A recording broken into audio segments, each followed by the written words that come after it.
মমতার চরম মুসলিম তোষণ দেখুন, তোষণের রাজনীতি দেখুন। আমরা দেখলাম যে 2025 সালে মমতা ব্যানার্জি 27শে মে 2025-এর 27শে মে মমতা ব্যানার্জি ওবিসি লিস্ট তিনি বিধানসভায় পেশ করলেন। সেই ওবিসি লিস্ট কি দেখতে পেলাম, সেখানে 76টা নতুন কমিউনিটিকে যুক্ত করা হয়েছে, যার মধ্যে 67টা মুসলমান, অর্থাৎ জাস্ট 9টা হচ্ছে হিন্দু কমিউনিটিস থেকে এসছে।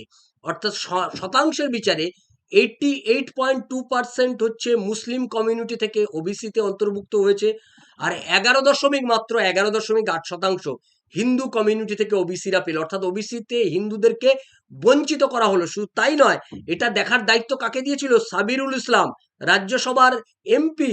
সেই সাবিরুল ইসলাম সমস্ত দেখভাল করছে। আমি বুঝতে পারছি না, আমরা পশ্চিম বাংলায় বাস করছি না মুসলিম বাংলাদেশে বাস করছি?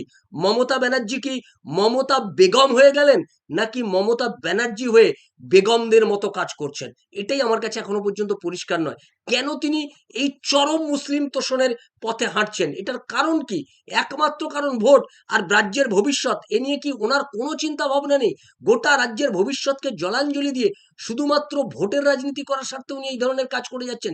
প্রশ্ন থাকছে, গোটা রাজ্যের হিন্দুরা ঐক্যবদ্ধ হয়ে মমতা ব্যানার্জির এই তীব্র চরম মুসলিম তোষণের বিরুদ্ধে আপনারা প্রতিবাদে সামিল হন।